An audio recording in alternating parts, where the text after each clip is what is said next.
Bakal calon Bupati Maluku Tengah, Ibrahim Ruhunusa siap bertarung di pemilihan Kepala Daerah Maluku Tengah November mendatang. Kesiapan Ruhunusa ini, ia buktikan dengan kehadiran tim yang berjuluk Sahabat Insinyur mendatangi 3 partai politik untuk pengambilan formulir pendaftaran. Di antaranya, Partai Demokrat, Partai Kebangkitan Bangsa dan Partai Amanat Nasional. Usai pengambilan formulir di PAN, salah satu perwakilan, Ali Tuahaan kepada wartawan menegaskan, Ibrahim Ruhunusa sangat siap berkontestasi di Pilkada 2024. Terkait status insinyur yang saat ini sebagai calon terpilih anggota DPRD Provinsi Maluku dari Dapil Seram bagian Barat, kata Ali, kandidatnya sendiri telah siap untuk mengundurkan diri.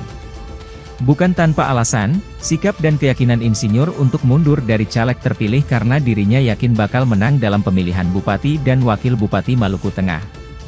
Tak hanya itu saja, tim pemenangan insinyur juga mengklaim telah sepaket dengan Murad Ismail dalam perjuangan merebut posisi orang nomor 1 di kabupaten maupun provinsi Maluku.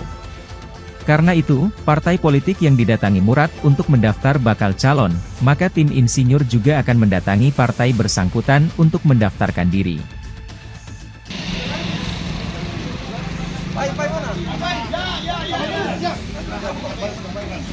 Download Tribun X sekarang, menghadirkan lokal menjadi Indonesia.